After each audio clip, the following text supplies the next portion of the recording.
I move to open the Marshfield Conservation Commission meeting of Wednesday, February 21st, 2024. May I have a second? Second. All in favor? Aye. Okay. Our first order of business is 10 Donito Drive. Mr. Suffredini, is someone here? Would you like to come up and have a seat? Thank you.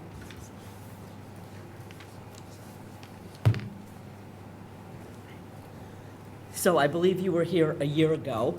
Yes. I was not at that meeting, but I have all of the information on it. So would you like to tell us what you plan?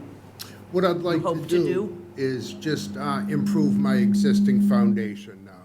And in doing so, to keep it in FEMA and building code compliance, I may have to put some fill in the basement to bring it up a little bit. And Andrew wanted me to come here just to make sure it was okay to do. Did you investigate at all using helical piles? Yeah, I can't afford that. Okay. I know there's a definite price discrepancy. Do you have any input, Mike? Yes, any decking changes or utility changes would also be needed with the elevation of the home. So that should be kept in mind for any conservation permitting needs. Utilities? Yes, like gas connections, electric connections, generators, etc. Gotcha. Yeah.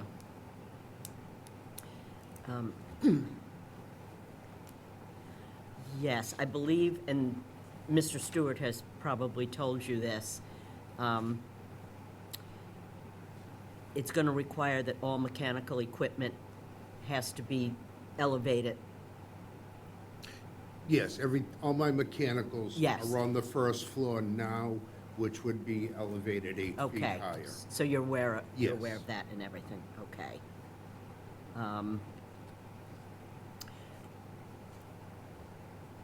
Do any commissioners have any comments?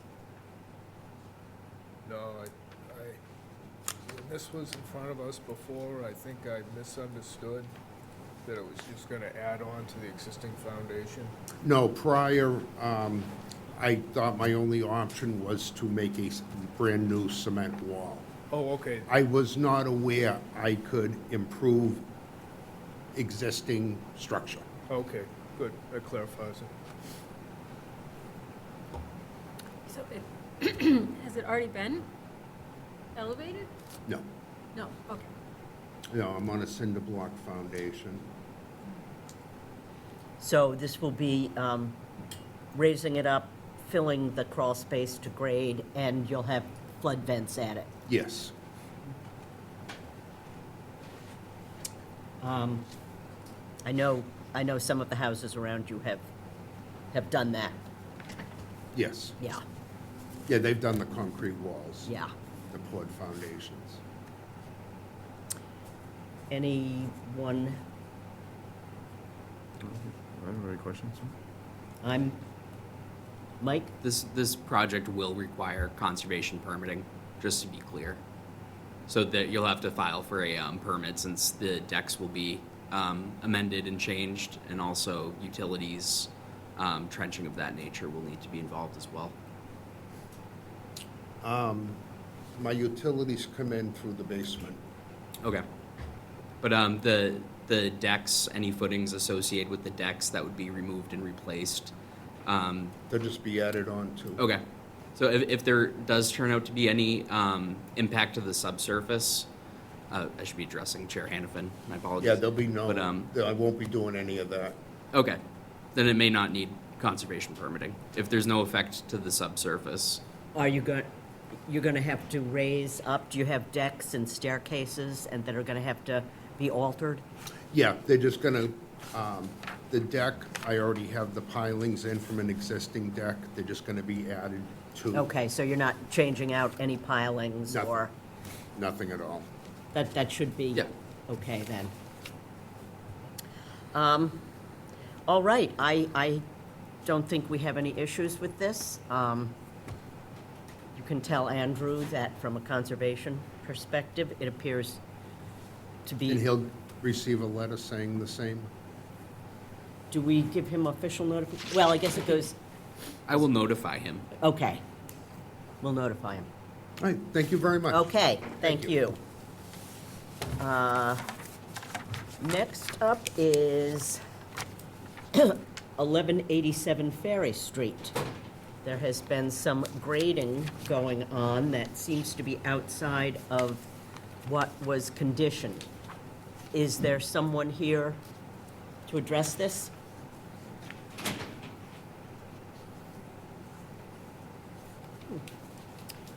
Mike, you want to explain what happened? Yes, so we received a complaint over the weekend of grading on the property, delivery of fill, etc.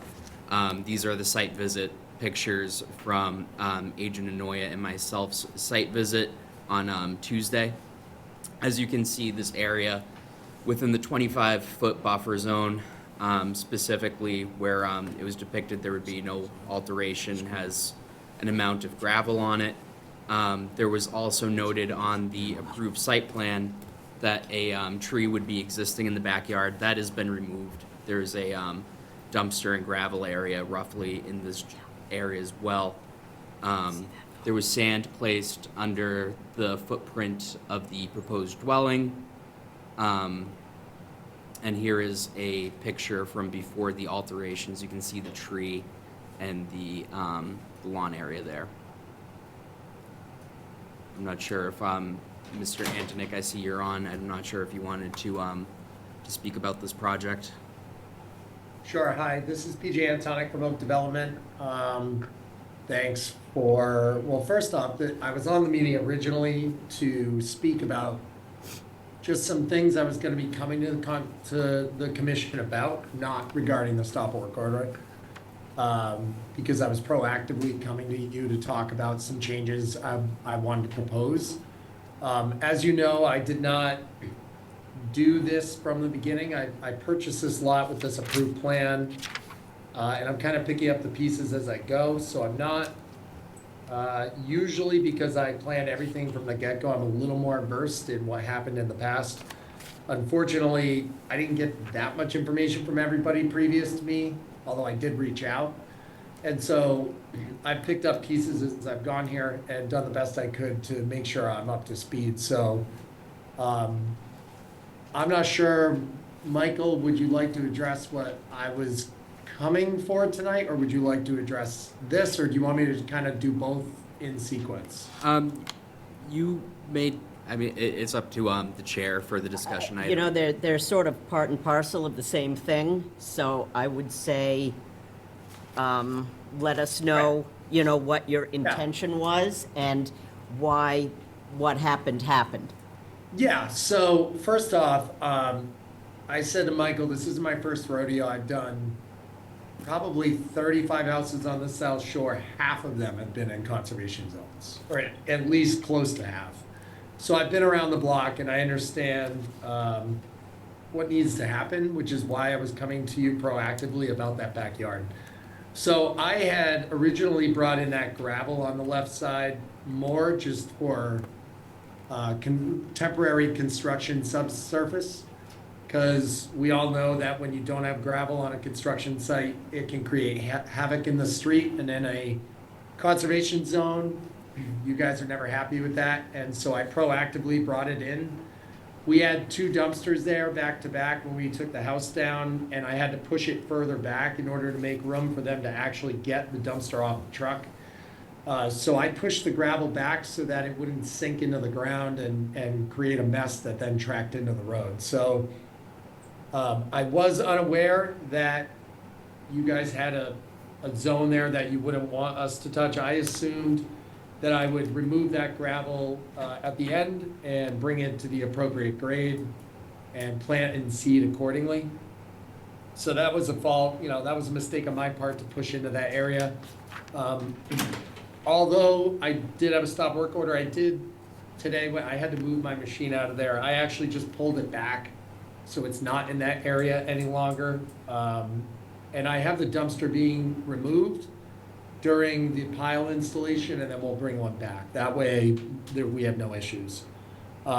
We did put the silt fence in, which worked really well when we took the house down, because it actually came up from the marsh on me unexpectedly during that storm when I was taking it down, and I stopped taking the house down because it flooded me. And the silt fence did a good job of keeping everything in. We have since raked and hand cleaned that area pretty thoroughly, and try to keep it as clean as possible. You know, that was the whole point of the gravel, was to keep things clean. So I did pull it back for you. Now, as far as the tree was dead, for sure. And so I, for full disclosure, did not notice that it said to remain. And since it looked dead and it took a beating in a storm, I removed it. With that said, I'm happy to plant subsequent plants. And I'm also coming at you tonight with a little bit of a plan for that backyard, because it is a bit of a problem.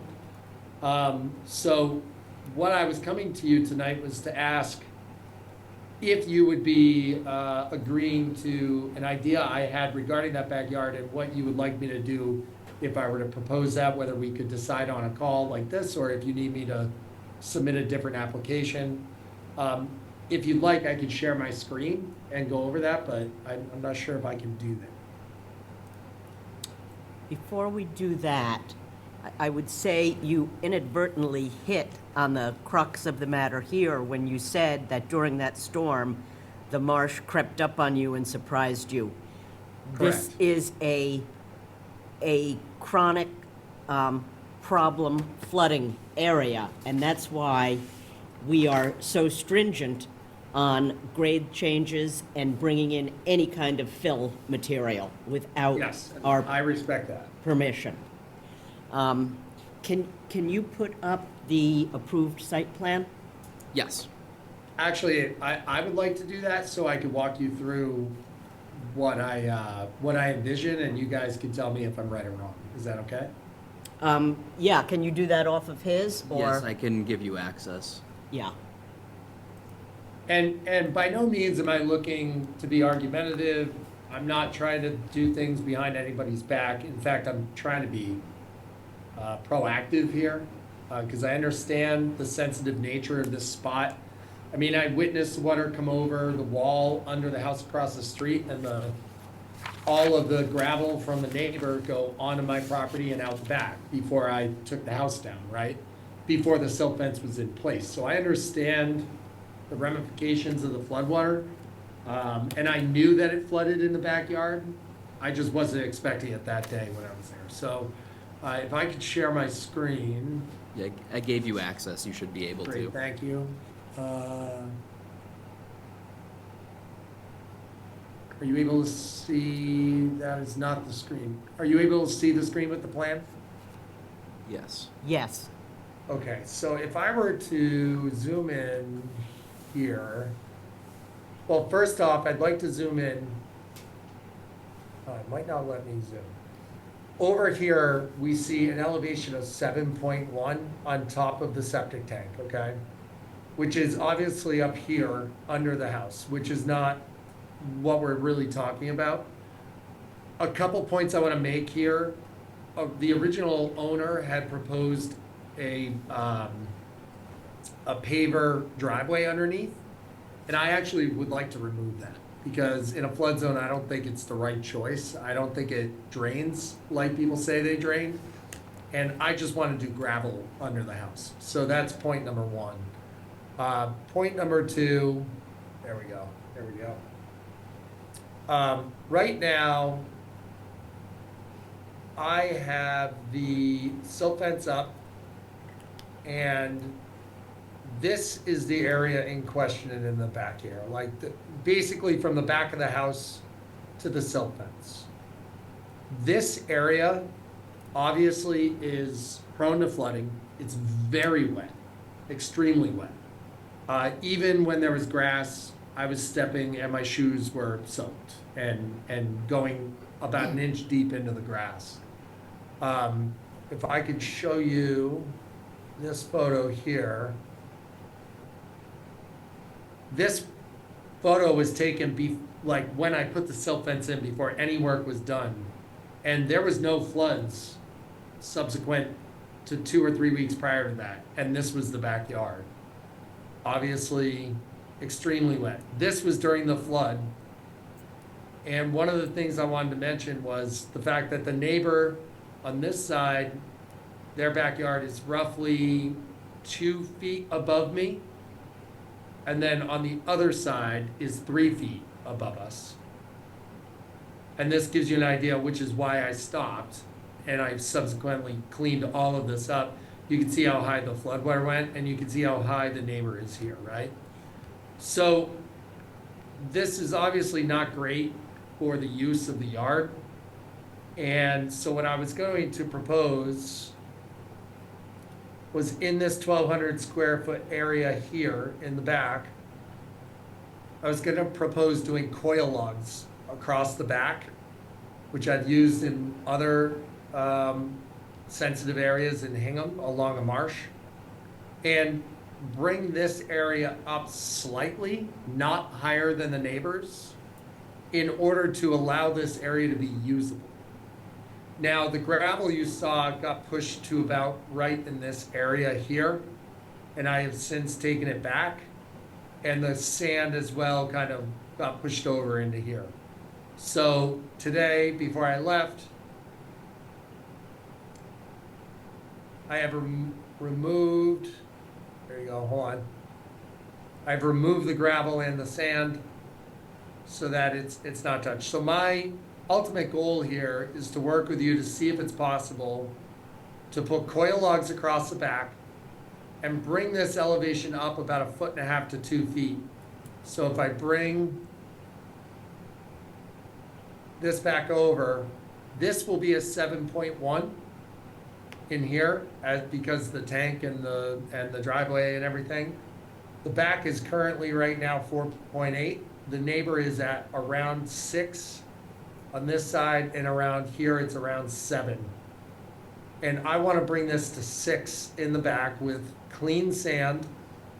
I'd like to put a native grass every 5 feet along the entire back and the sides, and any other planting needed to replace this tree that I was under the impression was dead, and work with you guys to create a mitigation plan and a coil log plan in order to bring this up.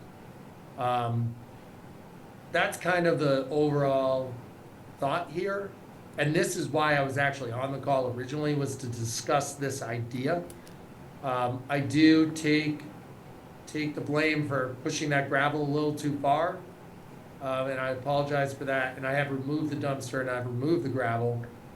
And I think the back is prepped to the existing ground at the moment.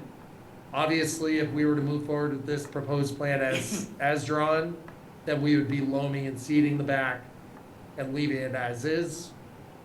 What I'm proposing is that we bring the grade up slightly to make the yard actually usable, and not do the pavers in here to reduce that as well. And I think, did I answer all questions so far, or should I leave this up for a moment? Well, I'd like to go back to the first slide that you had. Okay. And is there anyone in the audience who would like to comment on this? Yes. Rick Carberry, 1190 Ferry Street, right across, pardon me, from 11. I'm sorry, I can't understand him. Could we speak up? Yes. Is that better? Is that better? Yes, much better, Okay. thank you. Yeah, Rick Carberry, 1190 Ferry Street. I'm directly across from this property, 1187.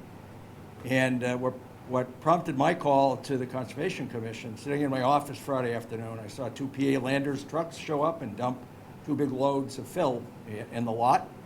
And as a former commissioner, I know you're not really supposed to do that. And so I spent some time today trying to capture the essence of how sensitive this area is. I've been there for 10 years now, back before 6 properties were raised and rebuilt. As you look at the, I know it's a very, very busy slide. But what I'm trying to show here is 1, 2, 3, 4, 5 properties have been raised, elevated, and rebuilt. This property over here, they built a very tall foundation and raised the lot so they could put a septic system in. I was on the commission when, no, I was just off the commission when that happened. These 3 here, this was property development, that was Oscar's properties. The elevations here all remained exactly the same, because I remember we talked about that. And I have the elevation certificate for this property here, and the lowest point close to structure is 5.5. And that elevation certificate was done by James Crawford recently using the new firm stuff. So I don't know what data we just got presented, but it's 5.5, and he's talking about 7s. All right, so I'm over here, and this elevation hasn't changed, except I spent $18,000 about 2 years ago to regrade the foundation, the driveway around this, and take the runoff from the gutters and have it die in the lawn and not on this guy's property. So anyway, so here's my concern. This area floods. Probably shouldn't be any houses there, right? But it's where we live. Around the same time these other homes were raised and rebuilt, this big place went up on the corner. This used to be the same elevation as everybody else, for the most part. They got away with going up more than 2 feet. He's got a driveway that goes up, he's got pavers, and he's got a dry driveway. So what happens in any tide that's in excess of 10.5, 11 feet, the water rushes in now, comes in like a river. The worst place is right here. There's actually a standing 2 to 3 foot wave that curls there on the end of the street, and it washes her seashells and her gravel all into their backyards and into the marsh. So there's tons of seashells if you want to go looking for seashells right here in Marshfield. We get minor floods, but when you have a major one like we just had, it's crazy over here. The other thing that happens is the marsh fills, and then the water starts to come in this way too. So these poor people here in these $1 million homes now are getting water in there all the time. And this guy is nice and high and dry in a bubble because he's up 2 feet above everybody else. And you can literally surf on the water that comes over Peter's house right next to me. I have pictures of that. So my concern is when I see Phil going in right here, and, I understand the crush of development, and people want to raise and rebuild, and people are making money, and fortunately, I'm a capitalist too, so I understand all that stuff. But when I see Phil getting dumped in here, and I think about the dynamics, because I've watched it for 10 years occur, if the elevation here is higher than these people, where's the water going to go? It's going to come down this way, and it's going to go this way. So when I hear the developer talking about, I'm going to just raise it incrementally, and he's talking about the low 7s, and I know Kathleen right here is at 5.5, that's going to be a problem. That's going to be a problem. So this is a super sensitive area. And this just happened, it just occurred. I think this went by conservation. Conservation's a small group of volunteers. I don't know that the commission typically chases grades. We have in the past when I was on the commission. But there's so many projects going on, it's almost impossible. But in a sensitive area like this, I think you have to take a look at the grades. So my only concern is you raise the grade here on this property, it's going to really torture these other people and probably myself as well. Can I respond to that? Yes. Well, I think and I'm sorry, I couldn't hear your name. Is it David? Rick Carberry. Hey, Rick. I think you raise a very valid point, which is, why I bring up the fact that I'm not coming up in the backyard above the neighbors. I understand that the floodwaters come from both directions, but when they come from the other side, it flows through our property, which I'm fine. I mean, that's part of the deal with living in that spot or developing a home in that spot. It's also part of the deal when you buy a home in that spot. You have to anticipate it, right? I built four homes in Minot Point, across from Minot Beach, all up on piles. And we had the same thing. Water in an extreme storm comes through the lot, and that's just part of the deal. What I'd like to say is that I picked up a project that has a site plan that was approved, that the top of the covers of the tank under the house are at, it's actually 7.3, not 7.1. I'm looking at it right now. And I can show you that right here. So right here, 7.3 is top of tank, and it's under the house right here. So obviously this area where the house sits has to come up. That's what was previously approved. And when we brought the sand in, number one, we did it so that it wasn't a muddy mess and the guys could drive the piles correctly and not make a mess and get stuck. But number two, this is gonna have to be filled in order to bring the driveway up to the approved 7.3. I'm not looking to bring my lot up 2 feet like the corner. I'm not looking to create a situation where the floodwater creates problems for other people. I'm expecting the water to flow through this property. Pardon me, but here's the At elevation 7.3. certificate that says 5.5. Where do you see 5.5? I'm looking at the elevation certificate for the property right next door. The next door property has a 5.5 elevation certificate. Okay, I would, and that's fine. Maybe what we do is this side area here is lower, and we just keep under the house at 7.3 for the septic, and we bring this right here is a 6.3. I would beg to differ that that elevation certificate of that ground to the left of us, if you're looking at our house, is accurate, because if you stand there and look, this existing ground is lower than them, and I'm showing 6.3. So something isn't making sense to me there. But what I could tell you is I'm happy to keep over here at 6.3, allow the driveway to be 7.3 as approved. And then in the back, I'm just looking to go to 6, which would basically match what is already positioned here and where the floodwater already goes through. I'm not looking to raise this backyard higher than either neighbor. I'm looking to just make it usable. And the fill that you saw being brought in is for this approved area of 7.3. And we'll have to probably bring 2 more trucks in to bring this up, but I stopped until the septic got installed so that I could properly grade it to the appropriate level. Again, I get it. I understand your concerns with the floodwater. I'm not looking to go above you or the neighbors. I'm just looking to make this a usable one. Mr. Carberry? Yeah, just responding to that, I think it's one thing to kind of optimize that current property at 1187. So the septic tank fits. I'm surprised, frankly, it's not a tight tank like all the rest of the homes that have been raised. It is a tight tank. It is a tight tank, okay. Yes. But I think it's one thing to talk about elevations within that single property, but I think that's reckless and potentially irresponsible considering the sensitivities of the area to coastal storm flowage, and not looking and not having absolutely nailed all the elevations of all the other properties, so the effects on everybody else in the neighborhood can be made transparent for everybody.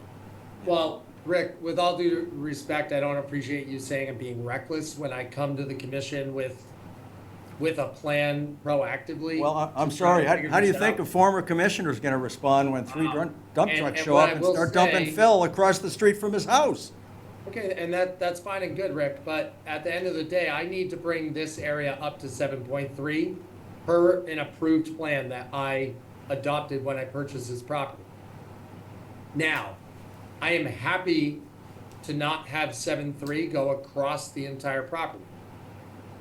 There is nothing indicating anywhere on this plan what the proposed grades are in these areas. And I'm happy to propose them lower than 7.3.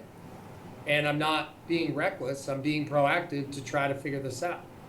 I'm happy to bring this right to the existing, you can see right here, existing 6.3. I'm happy to keep that in there as is. I have no problem with it. But we don't have the same numbers, Guy, for the elevation certificate at the lowest point of the property right next door. So Well, somebody you needs, know, somebody I'm- needs to I'm dig deal- up all I'm that dealing data. with the cards I'm served with here, and I'm doing the best I can. Me too. I have a approved building plan for this. I plan on moving forward with putting a building here. So I asked the commission to work with me to come up with the best possible plan. Okay, I would like to point out that you have already violated your orders of conditions by bringing that material in without first coming to the Conservation Commission. Okay, but let me ask you a question. How would I execute this approved plan without bringing that product in? How it would be done is immaterial to the fact that you didn't come and talk to us first. But again, I'm not trying to be difficult, I'm asking you a question. I have an approved plan in front of me with an elevation of 7.3 under this house. And why would I assume that if that plan is approved, I would not bring fill in to acquire that elevation? Any additional ground surfacing not shown on the plan noted in Section A, General Information, Item 8, whether pervious or impervious, shall require conservation review. Okay, but wasn't that reviewed in the original application? If you guys approved this tank to go in with an elevation of 7.3, it would be presumed, and this paver driveway has to go over that, then you would need to bring the grade to that level to build this in accordance to the approved plan. Mike, do you There- want to, Yes, there is also a considerable amount of gravel on the site. In some places in the back, Agent Inouye and myself observed up to approximately a foot of And gravel. would you consider that permanent gravel, or what would you It's consider that? 'Cause unclear, I would but it consider was- that temporary gravel for construction purposes only, that I would remove. It was, I believe, considered additional ground surfacing not shown on the plan noted in Section A, General Information, Item 8. Okay, and that's fine. I can, every single other conservation commission I've ever worked with has required that I put gravel down in the construction area so that we don't track silt and sediment into the road. And so I did that proactively. I did not do that to bring in fill and raise the grade. I brought that in so that we were clean when we were pulling out. I'm damned if I do, I'm damned if I don't. If I had not done that, I would have had sediment down the road, washing into sensitive areas, and I would have gotten a stop work order. I don't believe in my time on this commission, we have ever required anyone to put gravel down. And in doing so, you needed to review that with us. Okay, well, so we're here. I've put the gravel down proactively, in accordance to every other conservation NOI I've ever done. I have removed the gravel from the area in the back, as well as the sand that spilled over into that area. I'm coming to you now to ask you how you'd like me to proceed. I proposed that I would like to bring the grade of the backyard up slightly, not above the neighbors, in order to have a more usable backyard for the future owner.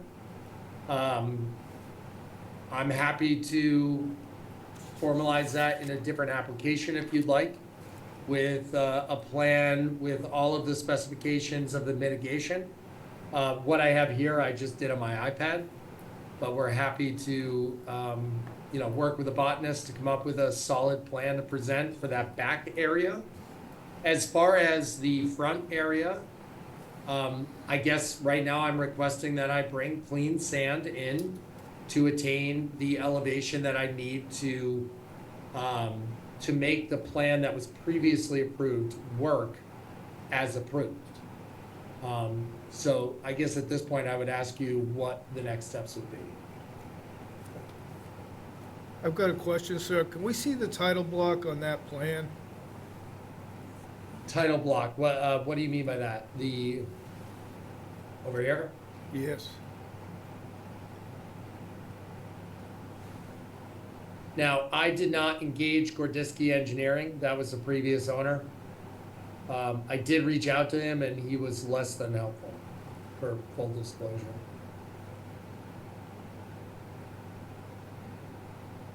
And you can see here, this is the pavers that they suggested, that got approved.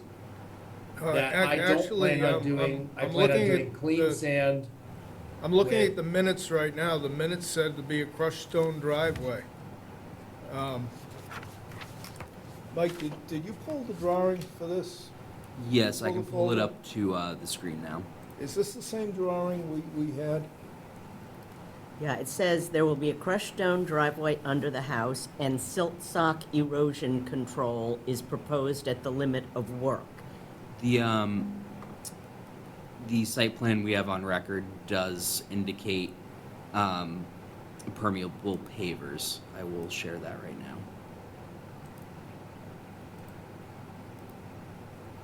And for full disclosure, maybe I was given the wrong plan when I closed on the project. But the plan that was left on site today is the exact same plan I showed you tonight. Okay, that's what I wanted to verify. You agree Yes. with that, Mike? Yes, and That's just the to plan we're looking confirm, at. I can read off the date of the site plan we're referencing right now. The site plan is dated May 15th, 2023.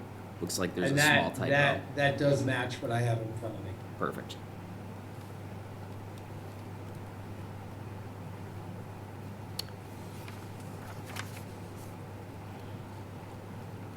Got another question. No, I was gonna see if anybody, any other commissioners have questions or comments, or, I'm confused about, was the plan, is he talking about just the septic tank or the entire redevelopment? For what this plan is approved for? it's everything. Okay, but it says just. It's a house. Okay, but it just, this plan only This references is the the, septic. this is the septic sheet. Okay, But there was an old cottage there which has been demolished, and it's going to be redeveloped as a new house. okay. I haven't seen those plans. The plan that he had up before is the plan. Is that, it's This so is- hard to see these screens. Yeah, it's a large plan. Yeah. This is a segment of that plan that we were both referencing. Yeah, so the septic's gonna be under the building. And the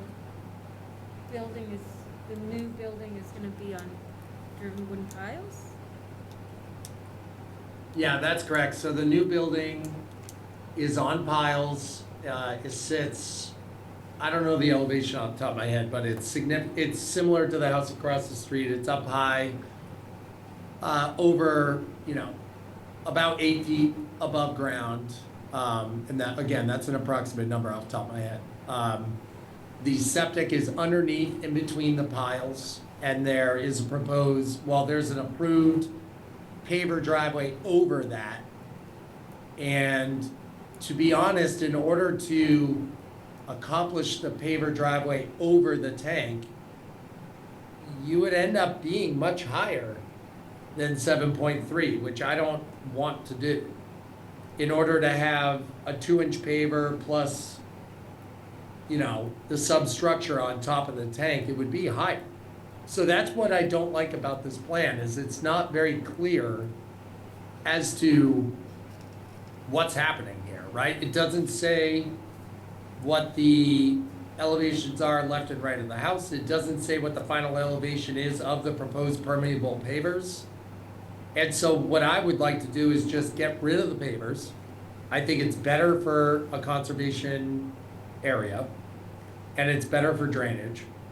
And just go to 7.3 with the stone driveway underneath the house. Mr. Carberry. What I, Yeah, come to the microphone. What, it seems to me that, and the proposal I'd like to make and ask the commission to consider is, since there seems to be disagreement between elevations that I'm reading off the elevation certificate from the neighbor right next to this house, who's actually too terrified to come to the hearing here. But I told her I would come and represent both her and Julie next door. But since there seems to be some question about the elevations and the properties surrounding, I mean, I'm reading 5.5 off the copy I brought to the hearing tonight. You're telling me it's something 6.5 or something like that, but planning on building a 7.3 or higher structure under the house for the septic. Just clear up the ambiguity. You know, why wouldn't we take a step where a third party or somebody in a couple hours does the research with elevation certificates and at least scopes out the adjacent properties and so forth, so we have kind of have the facts. And from there, you can make a better determination as to what the effects might be, you know, for coastal storm flowage, you know, when those events do occur. But to build structure that's approaching 8 inches when I'm at 7.5 around my foundation, and Kathleen next door, her lowest point is 5.5.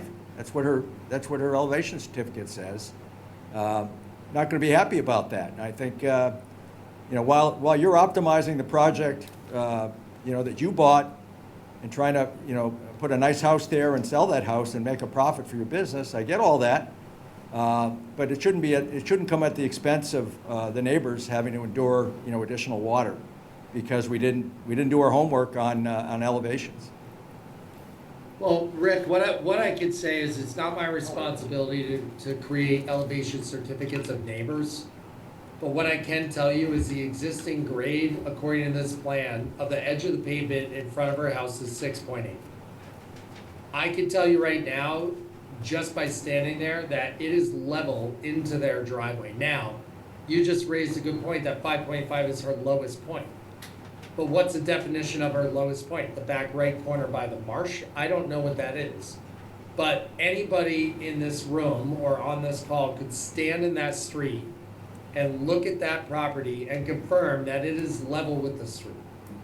Now, what I am proposing is not going above you with underneath the house. In order for me to put that septic in accordance with what was approved, I need the top of the tank, the top of the manhole covers of the tank to be a 7.3. Outside of that, I don't really care what I do with the lot as far as left and right. It doesn't need to be 7.3. I think I've made it clear that I'm okay with it going to the existing ground of 6.3. That's what's on this plan. What I'm asking is that I bring the backyard up to the same level. That's not going to affect the free flow of water at all in the direction of your property. It's going to allow free flow of water from your block property through my property to the marsh. Now, I can't do anything about the floodwaters from behind. If the floodwaters from behind go to 8 feet, it's gonna cover my entire lot, and I'm fine with it. What I'm asking is that the commission allow me to move forward with the installation of the septic tank as designed, as approved, and then possibly we continue the sides of the house and the rear of the house. What I would like to do is move forward with the piles and the tank as approved at 7.3. And then I could come up with a proposal or more of a formal application or some sort of amendment to the NOI for what we do with the overall elevation of the yard and on the sides and the back. And I'm happy to come to you with a plan for that. And as far as the existing gravel, I can confirm it's really there to just keep the street clean and give us a good surface to work on. And so I guess I'm asking the commission, would you allow me to move forward with the installation of the tank, the gravel under the house, and the piles as approved? And then I can put together a plan and more elevations. I can have my surveyor do an elevation of the driveway next door, and add it to the proposal that we bring next month or whenever the next meeting is regarding the rest of the property. I just want to get this tank in and move on with the construction of the house, which is approved already, and then would like to just revisit the rest of the yard afterward. And again, I'm happy to work with you guys to come up with a solution that works for everybody. I'm not looking to flood the neighbors, I'm looking to just make the yard usable, that's all. Okay. Any other commissioners have comments? It's a lot to digest. Yes, it is. We have an approved plan for that septic. I don't know, that seems to be done. That and the piles for the And the location of the piles. house. So if, as he has asked, may he proceed with the tank and the piles? And in the meantime, we can explore the neighboring elevations and try to come up with a determination of what this commission thinks would be appropriate for elevations on other areas of the property. I also want to point out that strip in the back is the 25-foot buffer, is it not, Mike? Yes, roughly the 25-foot buffer to Salt Marsh ran through that tree that was cut. So a good portion of that backyard is within buffer. Okay.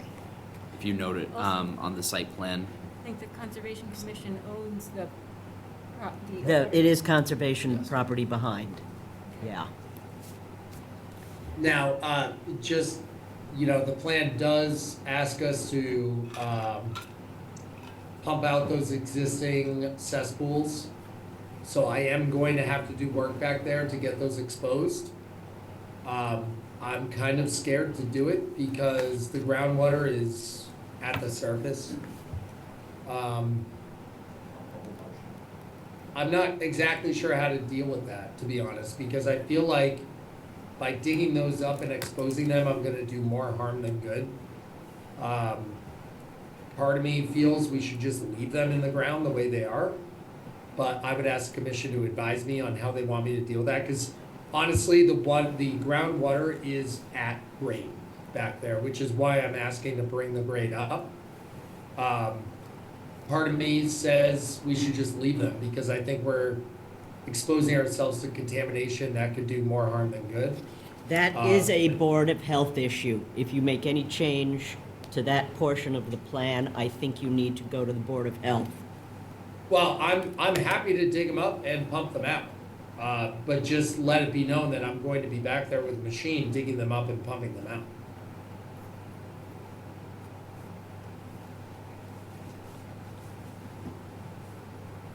Now, growing up on Cape Cod, we deal with cesspools all the time, and many times they're just left, so that we don't contaminate the air. Just pump it out and backfill it with clean sand. That's what the note says. What it was. Yeah, Yeah.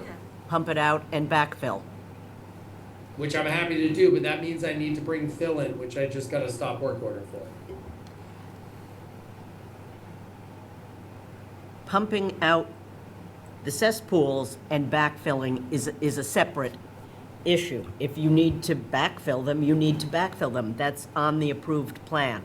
Okay, I'm just triple checking before I do. That's it. Yep, no, you are, just pump them out and fill them.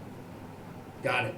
I'm on it. So, I think overall what we're doing here is much better for the environment and for the free flow of floodwaters. We're getting rid of nitrogen into the marsh with a tight tank. We're not doing the pavers as already approved, which I think is a much better move for the free flow of water. And I'm happy to come back to you with a more baked out plan on the sides of the house and the back of the house. I can have my survey engineer, when he's out doing the piles, take some more measurements of the neighboring properties on the roadside and come to you with a mitigation plan for the back as well. I mean, I think that makes all I the sense in think- the world. mean, Yeah, I think that- where we are, okay, you pump Okay. out the cesspools, backfill.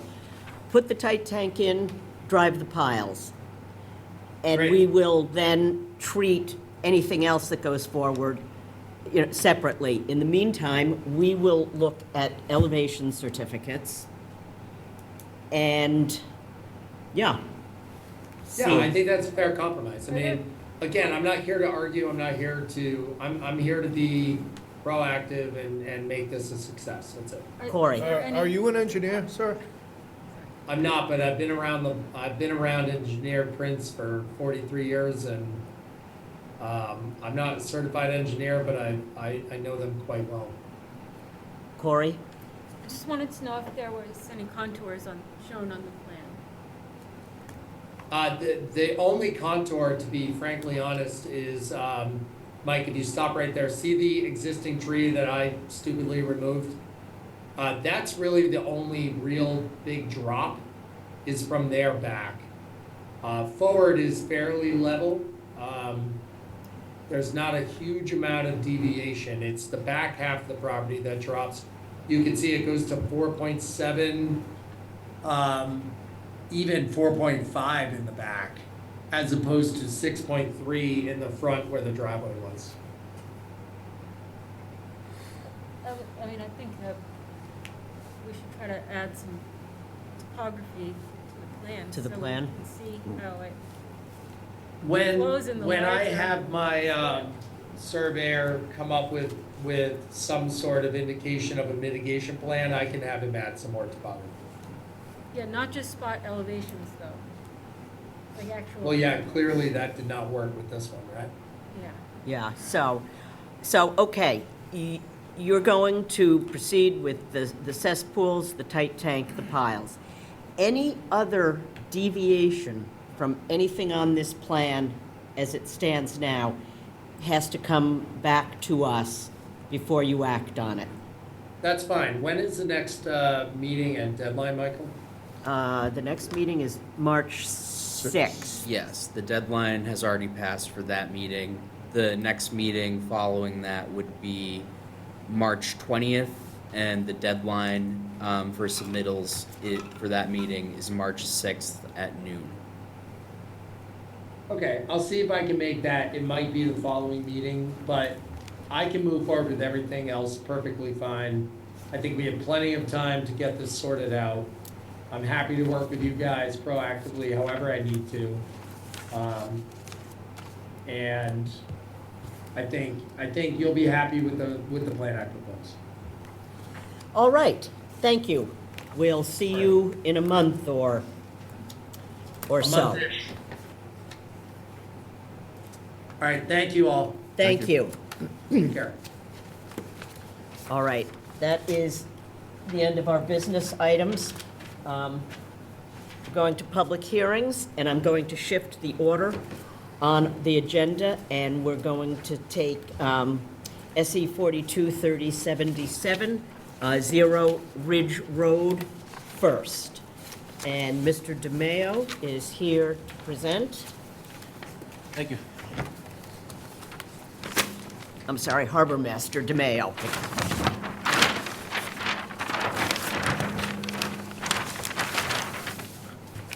Good evening. So I was last in front of the commission last June regarding this project. It was for emergency repairs. We didn't quite pull the trigger on it because of the cost of it.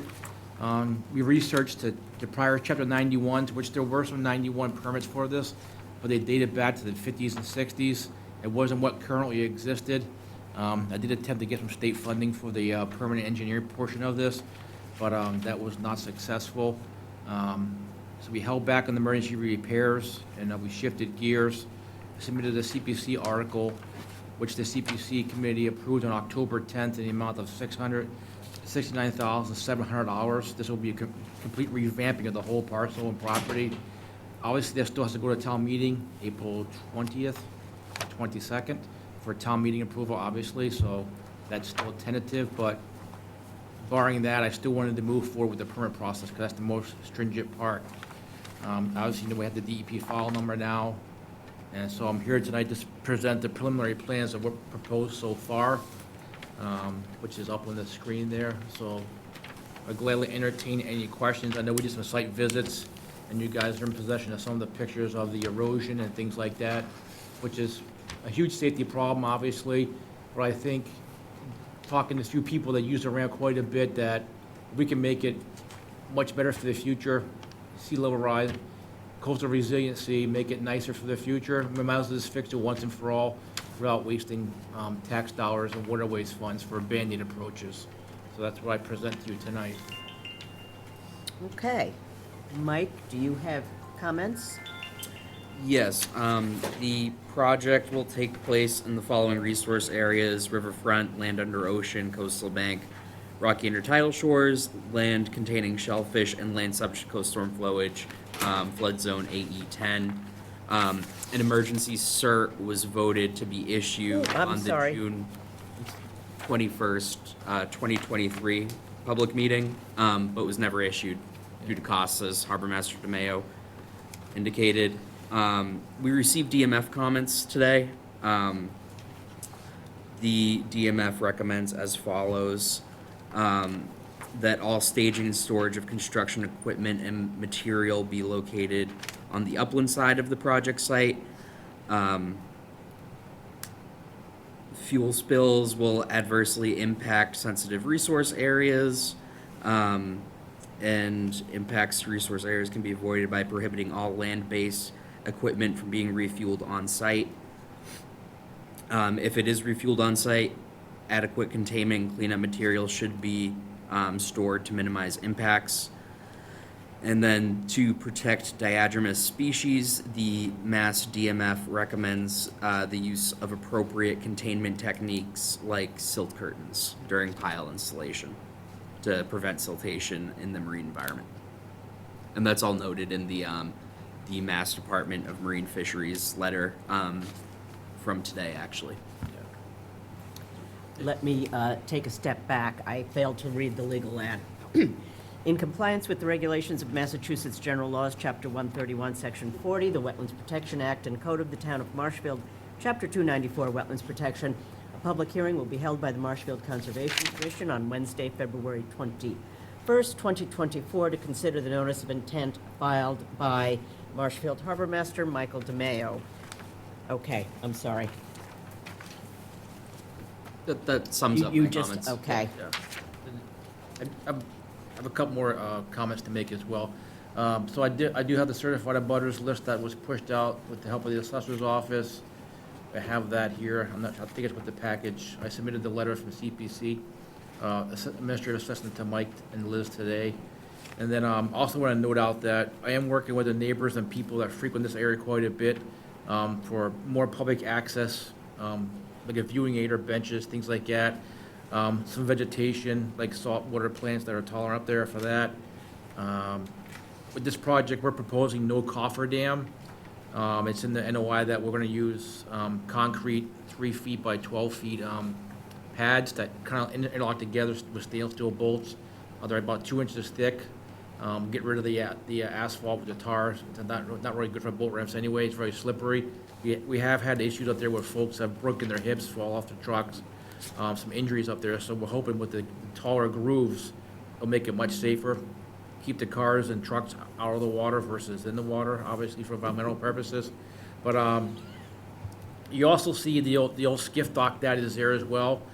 Obviously, we're gonna bring that into compliance as well. We're gonna bring the whole parcel into compliance, which is the best thing to do, 'cause that's what everybody else does.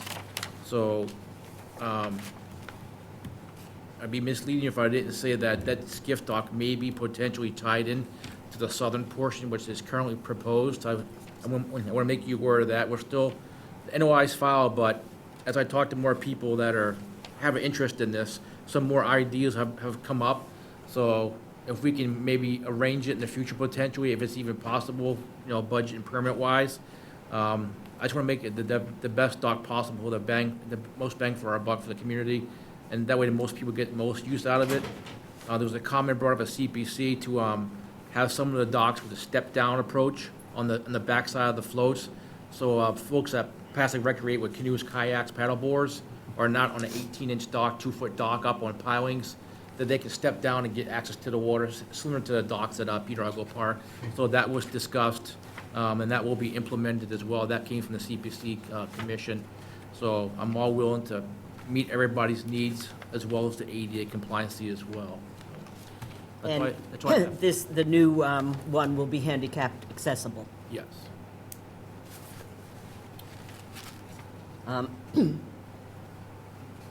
Does anyone have questions? I'm going to bring up, Mike, I spoke with you before about finding canoe racks and kayak racks. Is it possible that, Yep. when this is done, that we might Everything, be able to think everything's on about the putting it? table. Yeah, it's a small partial land, Yeah. only 7 trail spaces, I think 15 car spaces, but, the area where the current skiff dock is, that's a lot of waterfront fronted deck that could be utilized for storage. It was brought up today too, maybe a small little deck there, viewing area with benches.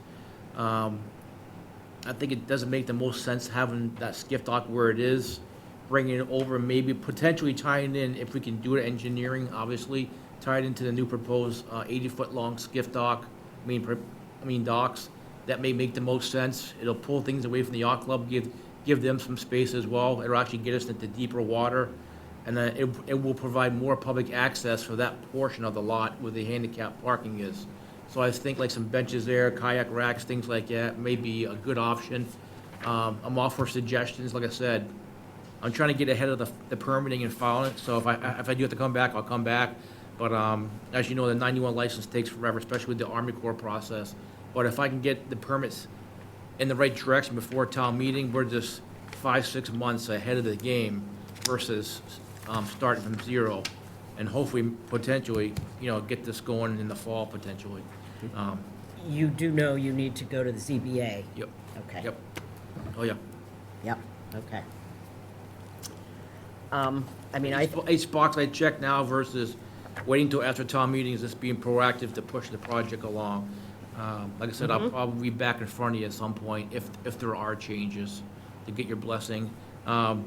Also in the plan too, I know you guys walked it a few times, there are pockets where it does flood up there, and it does have pockets of water that's kind of left over after rainstorms and flooding. So those will be mitigated a little bit. We're not suggesting too much of a high grade change, because the ramp actually works pretty well, but it should be probably a touch more steeper. But as far as the flooding, you guys know the flooding, how it happens up there. I can't do much about that. But, the riffraff can be picked up a little cleaner, a little nicer, chinked in a little better, but we're not proposing fill and things like that, so. I don't have any issues with anything here. It's all a betterment. It's going to look better, it's going to be safer. Right. Yeah. And the safe, Craig, good point there is, this ramp does provide egress for public safety, police, fire, vehicles. We do take people out of by ambulance sometimes. There's some large scale events up there that this is the egress point for that area. We actually used this ramp today to do the water samples for the north and south rivers, because it's much safer to be in the river versus coming around. So, those docks stay in year round, and it does provide some good access for people. It's like I said, it's not a big area up there. We try to manage it the best we can, but this is a location historically that's been used by people in the Humrock area for years and years with their boat trailers. They launch to go home and park, come back down. There's not many public waterfront areas that the town owns that we can enhance. I realize this is the town, but is the shellfish mitigation fund on the table here? You're in a shellfish area? Yep. It'll be no different than anybody else based on the square footage the town will have to mitigate, based on our final square footage. We've mitigated before. The town just mitigated for, the prior dredge project for 10,000 cubic yards. We mitigated that. We actually mitigated 160 bushels to the rivers, last July, actually last August. So the town's no different. The town still has to pony up the funds as well.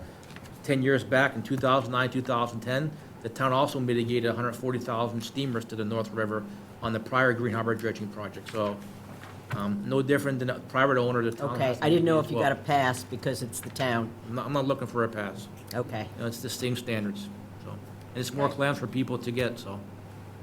We'll figure out the square footage at the end, and it was my multiple that I came up with, so I can't go against my own rule and own, you know, with shellfish mitigation, so. So, I'm happy to do it, get the clams out there. Do any commissioners have questions or comments for Mike? I'm fine from a conservation standpoint. As a customer, I think you're on the right track with modifying the dinghy dock. Yeah. You know, that's, I'm all for suggestions. Like I said, it's, we want to get something on paper and move, but as more people find out about it, like, hey, how about this, how about this, how about this? I'm like, Right. sure, we can discuss it. well, You can always come got a- back and amend. You got a limited footprint there, you just have to. Yeah, but if we Yeah. can, like I said, we can get the most bang for our buck up there and make it really appealing, like, we spent funds in the past to clean up the beds in front with nice plantings, and then it floods and the plants die, you know, the grass comes in. But we can add more of a sitting area, benches, you know, make it more aesthetically pleasing. I think we're doing that part of town a good service. Green Harbor benefits a lot from projects, obviously, we just dredged. The Green Harbor Boat Ramp project starts March 4th, which is a state project. Obviously, the NOI came from us, obviously, but that's moving forward, so, you know, Green Harbor benefits, and the rivers, the folks there should benefit as well, so. Okay, I have,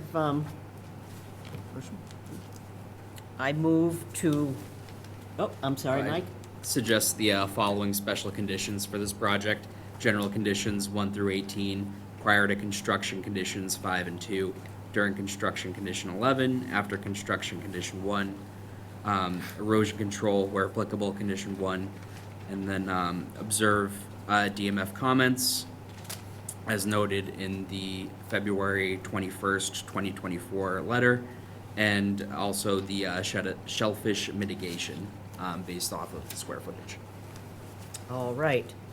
I move to close and approve with the special conditions as just read. May I have a second? Second? All in favor? Aye. Aye. Thank you for your time. Okay, Thank Appreciate you. it. good luck. It looks really nice. Yeah, just gotta get to town meeting. And ZBA. Okay. So our next order of business is SE 423056, 0 Main Street, ANRAD. The commission voted to deny with prejudice at our last meeting. I'm simply going to read into the record the reasoning behind that. The Marshfield Conservation Commission makes the following findings regarding the abbreviated Notice of Resource Area Delineation, ANRAD, submitted to the Commission on July 31st, 2023 by Celebrity Realty LLC, the applicant.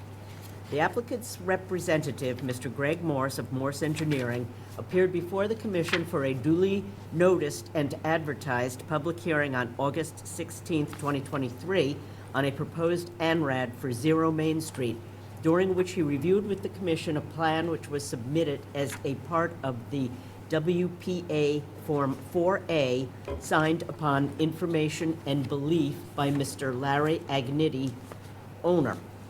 The plan was entitled Plan to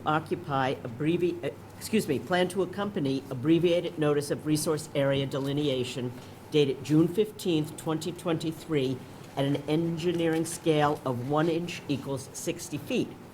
According to Mr. Morse, the plan purported to show the flagged boundary line of a bordering vegetated wetland resources on the parcels D18-02-01 and D18-02-02. Mr. Morse stated that 2,000 linear feet of bordering vegetated wetland bordering 171,172 square feet of wetland resource had been identified, and that there was no perennial riverfront area, vernal pools, natural heritage habitat, or other wetland resources observed on the parcels. He stated that these observations and delineations had been made by Michelle Grenier, PWS, CWS, on May 19, 2023, who placed 31 wetland flags on site to delineate the above noted bordering vegetated wetland. Mr. Morse was informed by the commission members that the commission members and staff had conducted a site visit on August 9, 2023, and observed what they believed were several wetland resource areas, including a stream bed and a large centrally located wetland that was not depicted on the June 15, 2023 plan. The stream bed traversed the subject property. When questioned about these missing resource areas, Ms. Grenier stated that she did see a drainage ditch in the area of the stream bed, but did not see any additional wetland resource areas other than what she had flagged. Based on a review by commission staff of its files for this subject property, the commission informed Mr. Morse that there was a draft plan entitled Concept Plan Main Street D18-02 lots 01 and 02, Marshfield, Massachusetts, prepared by Merrill Engineers and land surveys for the owner, Mr. Larry Agniti. This Merrill plan of October 15, 2021, showed 319,414 square feet of wetland resources delineated by 98 on-site wetland flags placed by environmental consulting and restorations professional wetland scientist and certified arborist, Mr. Brad Holmes. The commission showed this Merrill plan to Mr. Morse, and he responded after seeing the plan. He had never seen this plan before. Mr. Morse also questioned the validity of the plan, noting that it had not been signed and sealed by a registered professional engineer and that the wetlands delineation had not been subject to peer review. In light of the above discrepancies between the proposed plan and the Merrill plan, the commission directed Mr. Morse to revisit the site and perform a new site-wide wetland resource delineation conducted using the most recent Massachusetts Handbook of Bordering Vegetated Wetlands, 2nd edition, September 2022. As a result of the continuing concerns over the accuracy of the wetlands delineation and the absence of necessary information, the commission scheduled an additional site visit with the applicant's representatives for September 5th, 2023, but this site visit was canceled by Mr. Morse prior to the site visit. On September 25th, 2023, Mr. Morse transmitted to the Conservation Commission a cover letter from Ms. Grenier with attachments and a revised ANRAD plan dated September 18th, 2023. The transmittal stated that the Merrill Plan wetland delineation had been reviewed and found faulty, but a new isolated vegetated wetland had been found, and the stream, previously referred to as a drainage ditch, had been added to the revised plan dated September 18th, 2023. The attachments to the submission consisted of the older version of DEP data sheets and pictures of 4 predetermined data points selected by and marked by Morse Engineering prior to Ms. Grenier's visit and review. It was clear to the commission and staff that Ms. Grenier had not reviewed the bordering vegetated wetland line from the Merrill plan, but only reviewed a small percentage, 0.04%, of the flags located by Mr. Holmes. Not only is this statistically insignificant, it does not represent a new delineation done in accordance with Mass DEP's Massachusetts Handbook for Delineation of Bordering Vegetated Wetlands, 2nd edition, September 2022, as requested by the Commission. At the continued public hearing on October 18th, 2023, the Commission continued to express its concern that the September 18th, 2023 plan was also not accurate as it did not reflect the wetland resources observed by the Commission members and staff on their previous site visit. Further, on September 18th, 2023, further, the September 18th, 2023 plan was not created in accordance with Mass DEP's Massachusetts Handbook for Delineation of Bordering Vegetated Wetlands, second edition, September 2022, and did not provide a review of the entire 18.82 acre site as had been requested by the Commission. At this hearing, the Commission decided, in accordance with its bylaws and regulations, that they would select an independent third party to conduct a complete review of the total 18.82 acres and delineate all jurisdictional wetland resources identified in Marshfield's wetland resource regulations. Mr. Morse agreed with this decision and initially agreed to fund the new delineation. At the continued session of the public hearing held on January 17th, 2024, the Commission selected the firm of Beals and Thomas to conduct the new delineation of the 18.82 acre site. The selection was based on the solicitation of competitive proposals from 3 consulting firms with expertise in this type of work. After the selection was made, Mr. Morse withdrew his pledge to finance the new delineation and demanded that the hearing be closed. Based upon the above, the Commission voted unanimously to close the hearing and deny the ANRAD SE 42-3056. This denial is based on the Commission's findings that the bordering vegetated wetland and other wetland resources have not been accurately and completely field delineated. See attached WPA Form 4B ORAD. And the wetland resource area shown on the last revised plan dated September 18th, 2023 cannot be accurately determined without a completely new wetland resource review and delineation.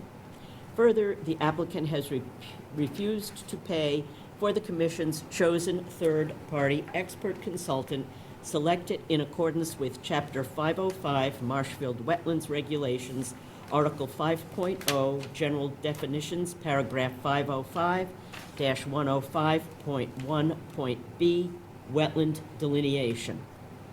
And that portion of the regulation is cited as a footnote. So, the Commission has already voted to deny, but that are the reasons given. This document will be attached to the WPA Form 4 ORAD that will go to DEP, and all parties will receive a copy of this by mail as soon as possible. So that is the reason this was denied with prejudice. No vote is necessary, as we've already voted. Okay. Next up is 7 Newport Street. This is a new hearing.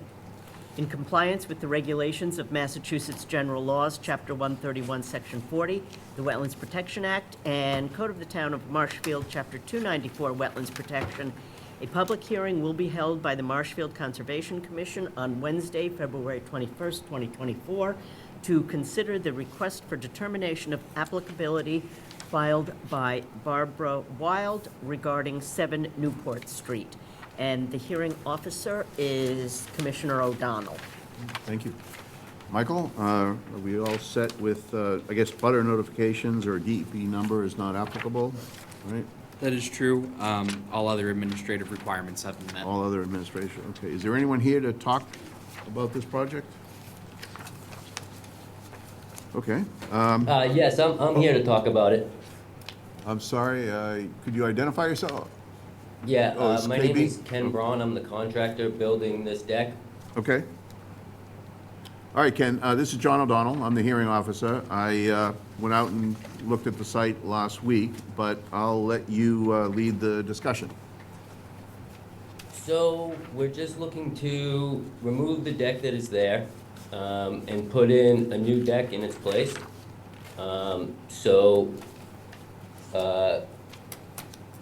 The building inspector just said that the deck has to be freestanding from the house. It's gonna be in the same footprint. The only excavation that we're gonna be doing for the project is for the 6 footings. And, you know, typically, we grade out the material removed for the footings underneath the deck. We can do that, or if you guys would prefer, we're happy to, you know, load up the material removed after we backfill and truck it off to the site, truck it off of site. So that's whatever you guys want. Other than that, it's basically take down the deck that is there because it's unsafe and kind of a hazard to the people who use it. And just put a new safe deck there for the homeowners to enjoy. Okay. So right now, the current deck is elevated about 2 feet above the surface, correct? Correct. And then what is underneath the deck? Is it just sand? It's pretty much just like sand and dirt. There should be some pictures. I'm not sure if Mike has them. I have some pictures from our, Okay, yep, here. yeah. All right, yeah, look, basically, it's not something that's impermeable. It's basically just gonna be loose gravel and sand and dirt, yep. Yeah, loose gravel, sand, all, you know, basically what you can see in the driveway, it looks like it's what's under the deck as well. Okay. And so this is land subject to coastal storm flowage. It's within a buffer zone. There is an active floodplain permit. The deck is going to be structurally independent of the house, correct?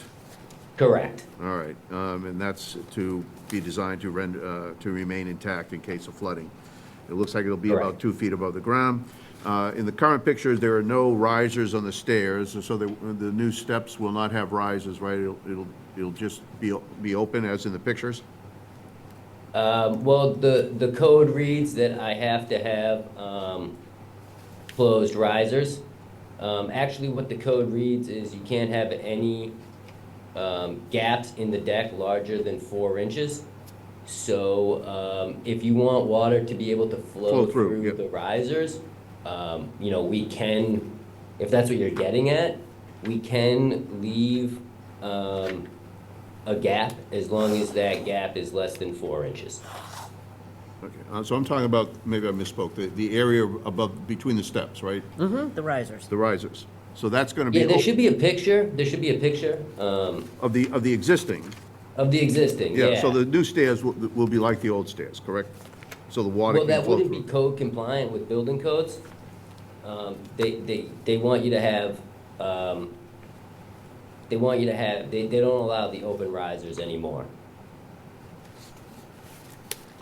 I thought we had to have the open risers. Yeah, that's why I brought it up. I'm pretty sure, Mike, could you help me here? So the step's supposed to be open, as in the current steps? I'm not entirely sure of that answer at this moment. That would be something the building commissioner may be Okay, answer. I brought it up because I noticed that it wasn't noted in, you couldn't tell from the drawings that you submitted, and it wasn't mentioned in the write-up. But I'm happy to follow up with the building commissioner and make sure that if you guys are looking for open-toed risers, I'm happy to do that, but obviously I have to pass my building inspection.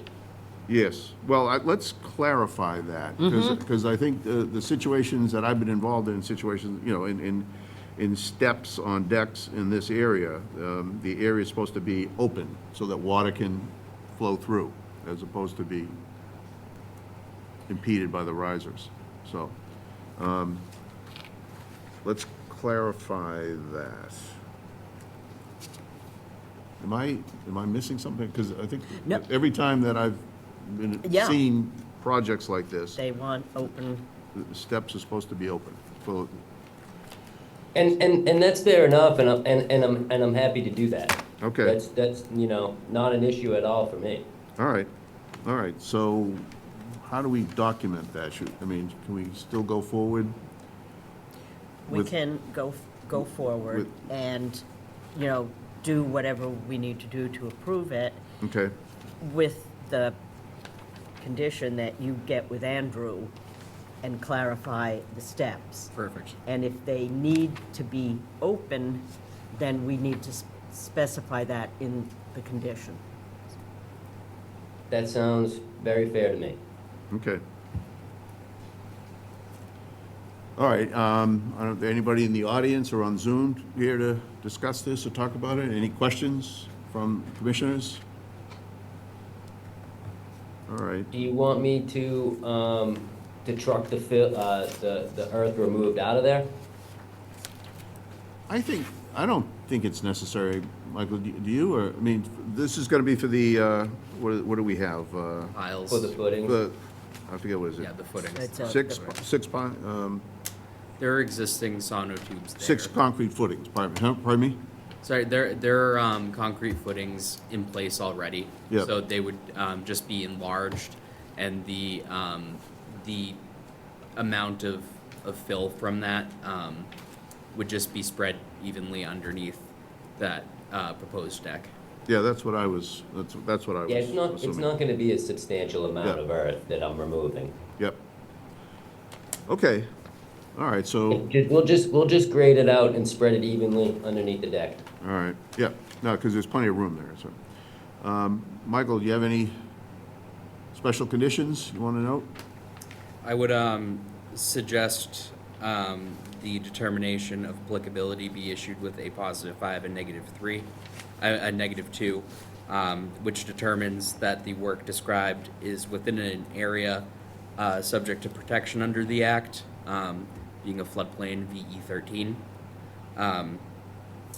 However, this would not condition any special conditions here. So on a cover letter, which is typical practice of the commission and staff, would be to note the following on the cover letter. Ensure best management practices are followed before commencing the work. Obtain all pertinent permits. See conservation administrator or agent for guidance on conservation permits for work beyond the approved work activities and location of any relevant conservation markers. Okay, all right, so with those special considerations, as Mike just documented, then I suggest that, I'd like to make a motion that we issue the determination of applicability with a +5 and a -2. Do I have a second? Second. All approve? Aye. All right, thank you, KB. And I guess, yeah, I think, let's just clarify the situation with the rises with Andrew. Yeah, thanks so much. I'll send a message to the building department on the OpenGov and, Actually, you don't need to do that. Administrator Sealy is going to ask the building commissioner. We'll clarify it on this end. all right, easy enough for me then. Thank you. Thank you. Thank you so much. All right. Another new hearing. In compliance with the regulations of Massachusetts General Laws, Chapter 131, Section 40, the Wetlands Protection Act, and Code of the Town of Marshfield, Chapter 294, Wetlands Protection, a public hearing will be held by the Marshfield Conservation Commission on Wednesday, February 21st, 2024, to consider the request for determination of applicability filed by Louis Sion for 80 Bartlett's Way, and the hearing officer is Vice Chair O'Donnell. Thank you. Mike, can you clarify administrative things are complete? Yes, all administrative requirements have been met. Good evening. All right, thank you. My name is Jeff Hassett. I'm a civil engineer with Morse Engineering. I'm here with Lucio and the property owner of 84 Bartlett Island Way. And we filed an RDA to continue the repair of a stone and masonry landscape wall. This work was previously permitted under an NOI, and that was for a larger project that included also some landscaping and hardscaping. but that permit expired in August of 2023. The work, meaning the landscaping and the hardscaping, is substantially complete, and the work to repair that wall has begun, but then it was brought to the owner's attention that that permit had expired, which is why we have refiled just an RDA for that portion of the project, which is why we're here tonight. Thank you. Mike, do you want to comment on this? Yes, the property is located in a floodplain and also buffer zone to salt marsh. Also additionally, there was a planting plan required of the permit which had expired as referenced by Mr. Hassett, SE 422794.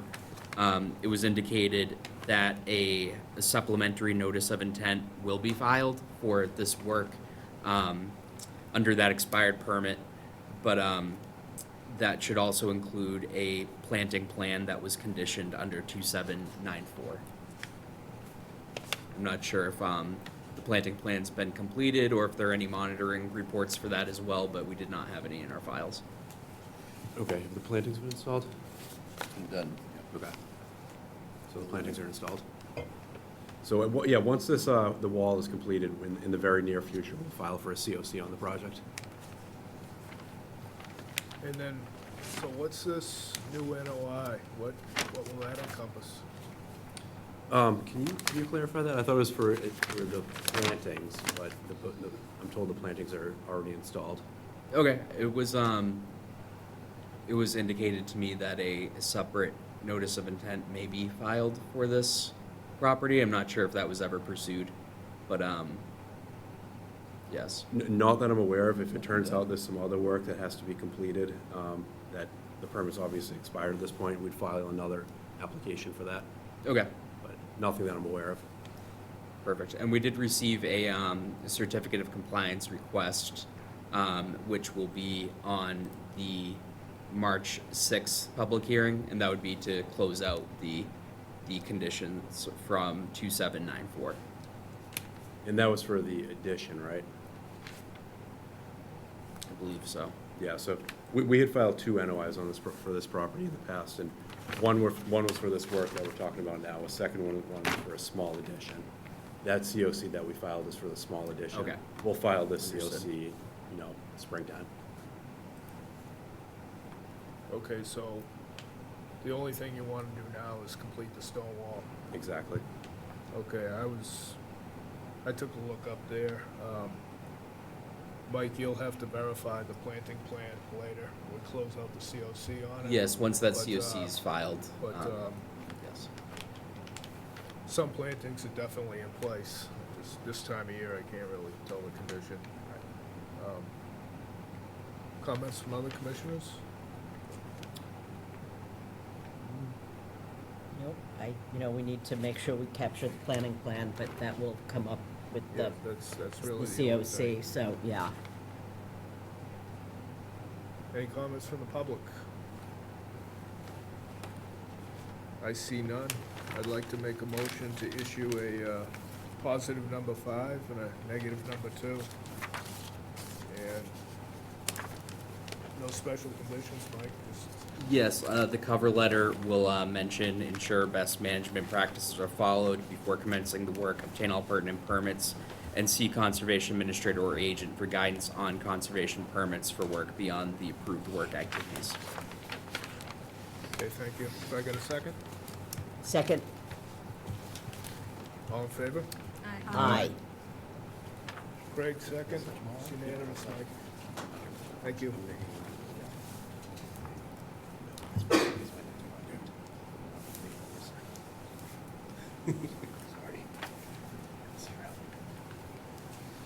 Okay,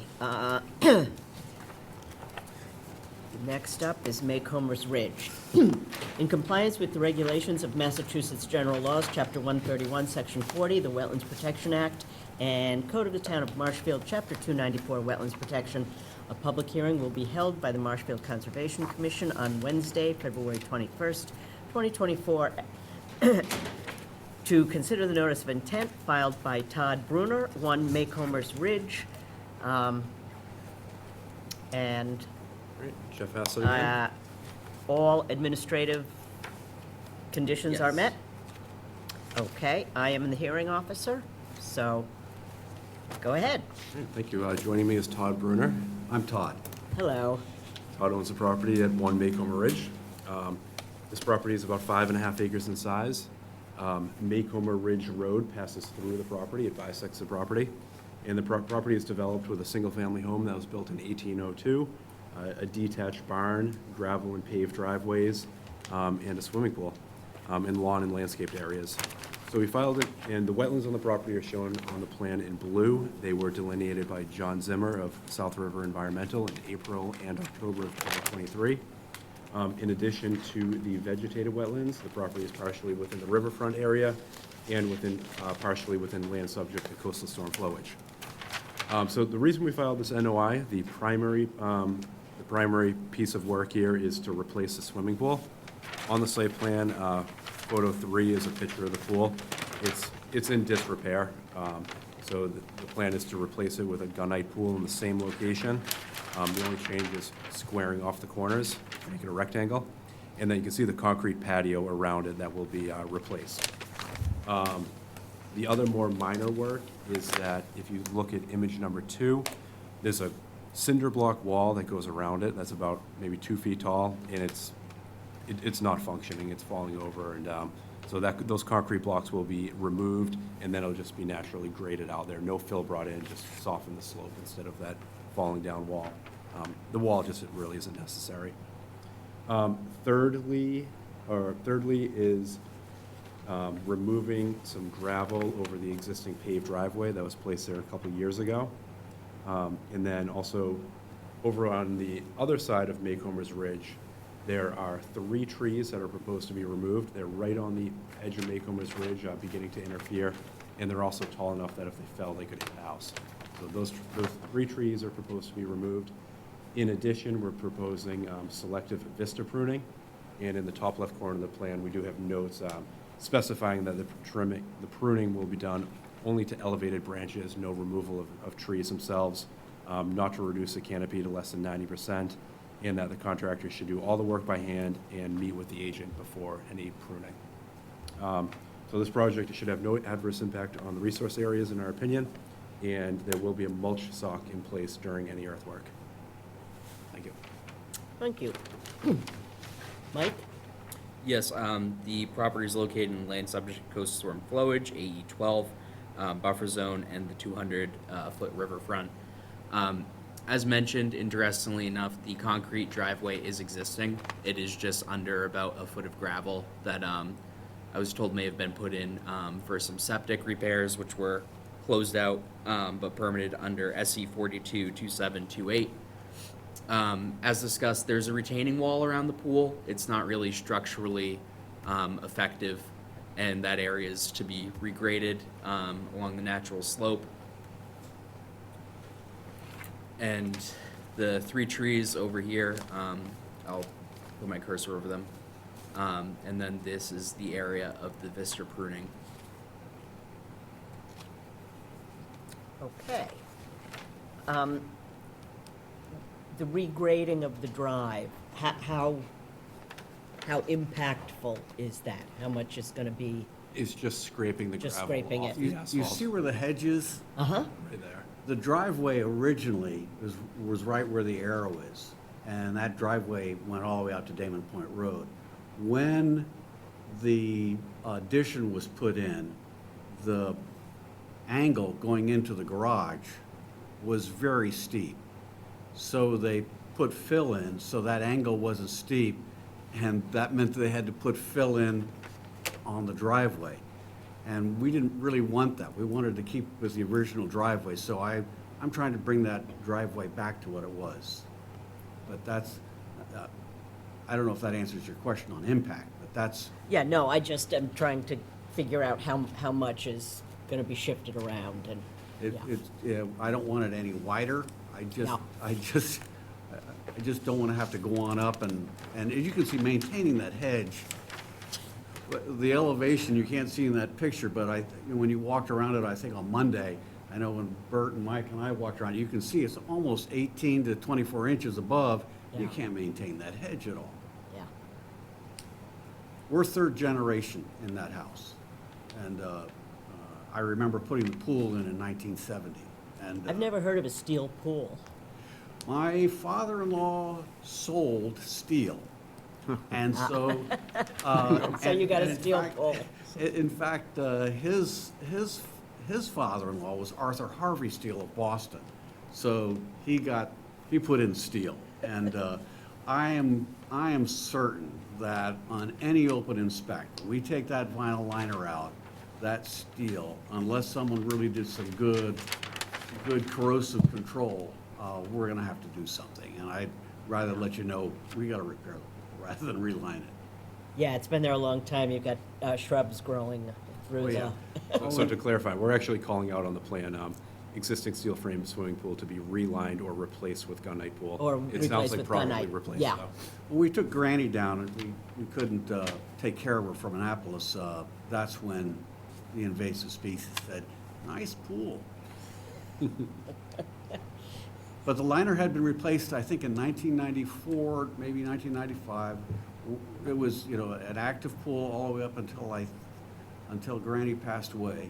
But, Okay, and by well, the way, it's- those two houses on number 6 and number 14 were part of one makeover.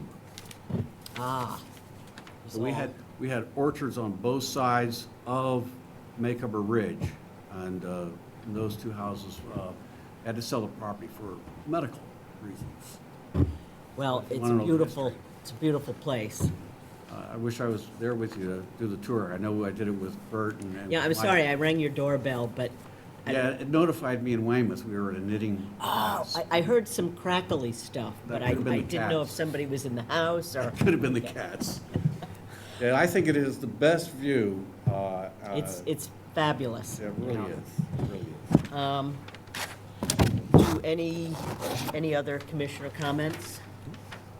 No, as Mr. Bruner said, I visited out there mainly because I had been out there before the previous permit. I wanted Right, to see how Bartlett's. everything had come out, and it looks good. Yeah. I think they've got a good handle on what they need to maintain. Yep, I agree. And you've noted that, I was gonna point out that for the vista pruning, you need to have Mike, take a look with your contractor or whoever's gonna do it. Just, So Mike and I walked it, I pointed the trees out, and some of those trees, they look like clusters. Yeah. But yeah, no, Mike and I had a chance to walk it, take photos of it. I Okay. had already tagged them in pink and we'll. oh yeah, no, I know the trees you've tagged that are coming out. The vista pruning, Oh, he just needs to have eyes on that. sure, and we Yes. sent, When it we have gets a done. proposal from Bartlett, and Mike has a copy of that proposal. That proposal also shows a photograph of the arced area. Okay, It shows the bearings, and, how far out. So I think Mike has got everything that he needs. Okay. Contractor, pictures, and even the cost. then you're all set. Are there any questions from the public? Hearing none. I move to close the hearing and issue conditions. Where am I? Your conditions, Mike? Yes, general conditions 1 through 18, prior to construction, conditions 5 and 2, during construction, condition 11, after construction, condition 1, and erosion control, condition 1. May I have a second? Second, John? All in favor? Aye. Aye. Thank you for your Okay. time, appreciate it. Thank you. Good luck. You're gonna have one of the best pools on the South Shore. Still is. Just no one wants to go in it right now. Thank you again. Thank you. Okay. We are on to Plain Street. In compliance with the regulations of Massachusetts General Laws, Chapter 131, Section 40, the Wetlands Protection Act, and Code of the Town of Marshfield, Chapter 294, Wetlands Protection, a public hearing will be held by the Marshfield Conservation Commission on Wednesday, February 21st, to consider the request for amended orders of conditions filed by Cork Cars for 903 Plain Street. And the hearing officer is Vice Chair O'Donnell. Mike, can you confirm administrative requirements? Yes, taxes, fees, abutters haven't met. And we got the DEP number.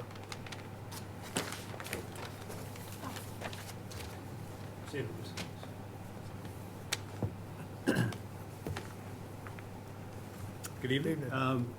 I'm Dana Altabello with Merrill Engineers and Land Surveyors. I'm here maybe with Attorney Steve Gard, who's supposed to be zooming in. We're representing... Hey, everyone. Oh, Good evening. Nice to see everyone. I can kind of run through, Steve, if you like, or if you want to take over. Yeah, Did he? I think that just to refresh the board's recollection, this had an order of conditions issued about a year ago where we were going to preserve the existing building and reconfigure some of the parking lots, et cetera. The plan was, after really evaluating the building, it was just not feasible to keep the building as it was, and renovations would have just not make fiscal sense. So before you this evening is a new plan which just reconfigures the building so that we are raising and reconstructing the building. Almost all of the work is outside of the jurisdiction of the commission. However, there were some changes that needed to be made in your jurisdiction that were approved by the previous order of conditions. So tonight it's a request for an amendment to the existing order of conditions, and I'll let Dana run through. Dana's pinch hitting for Deb Keller, who's on vacation this week, but there are so few really changes to the construction mechanisms in your jurisdiction. Dana can run through these for us and answer any questions that you might have. Sure. Thank you very much, Steve. So currently on site, there's an existing auto retail shop and a single-family dwelling up towards the front of the site. The single-family dwelling has a garage and a driveway and associated utility connections with it. These sites were developed in 1958 and 1938, respectively. After reviewing the site construction that was previously approved, it was found that renovating the existing structures was just not economically feasible. So as a result, we are requesting, as Steve mentioned, an amendment to the order, or the approved order of conditions, just to allow some minor changes to the site plan itself. These modifications to the approved site plan within the buffer zone include the removal of the existing structures, as well as the construction of a new 15,950 square foot building in its place. The parking and circulation throughout the site will be modified. In fact, the parking will be reduced from 203 spaces down to 155 spaces. The rear lot beyond the other side of the isolated wetland will remain as originally approved. There will be no changes back there. The proposed modifications to the site will result in slightly less impervious area and a reduction in site coverage from 68.6% down to 68.4%. The proposed grading on site will be updated to allow for proper stormwater runoff collection via the closed drainage system. Steep slopes in the parking area as it was originally approved will be reduced. Runoff from the parking area will be collected by catch basins and trench drains. This will direct runoff towards the first defense units for pretreatment, and then ultimately these will route the stormwater into several subsurface infiltration systems throughout the site in the front portion of the property anyways. Originally, it's a very similar design to what was originally approved. First defense units route pretreated water into a large single subsurface infiltration system. This is just multiple units throughout the property now, but same idea. The proposed grading, as I mentioned, will be updated. And as a result of the flattening of the slopes on the parking area, the proposed wall height will be increased from a maximum of 7 feet high, as approved, up to 10.8 feet, the proposed redevelopment. The approved limit of work, erosion control line, and also the bottom of wall locations have all remained the same. There's no proposed changes. We did modify the silt sock location just to encompass some approved contours that were in the easterly portion of the property where the retaining wall kind of meets the abutting property line. The contours were always there. They just were on the other side of the silt sock. So we just modified the silt sock to make sure that those are up gradient of the silt sock currently. But otherwise, everything else is remaining as originally approved. Other originally approved site improvements, which will remain also, will include the installation of the 9 Concom markers, the removal of historic trash and debris from the wetland areas, as well as the 25-foot buffer zone. There will be no increase in impervious area within the buffer zone, and the rear parking area, as I mentioned, will remain unchanged. I think that's pretty much it. If you have any questions, we'd be happy to answer them. Thank you. Your comments, Mike? Yes, notably, the retaining walls on site will move from a height of the originally proposed was 7 feet. Now they will be at about 10.8 feet. It is also within a buffer zone to an isolated vegetated wetland.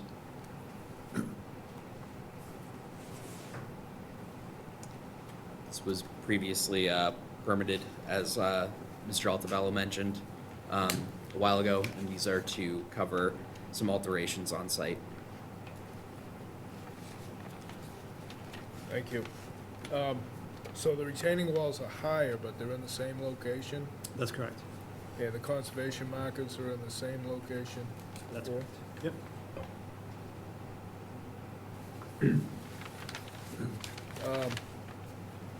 Mike, did town engineer review the stormwater plan? He did not.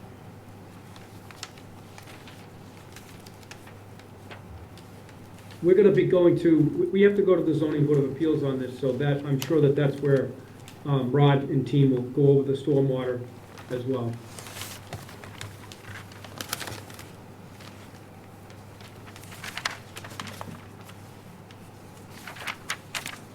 We still need site plan approval and a special permit from the zoning board of appeals.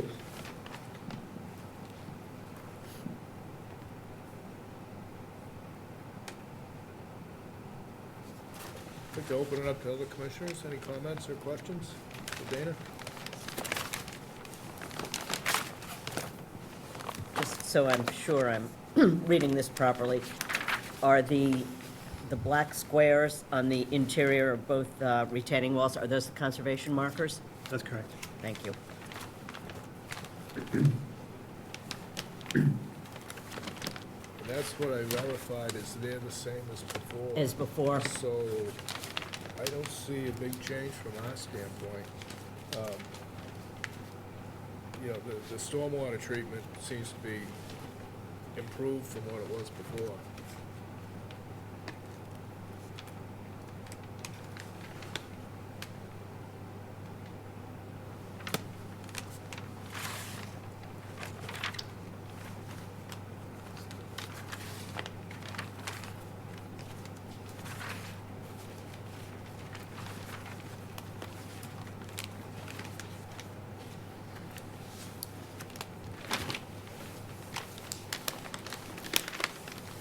I don't have any other questions.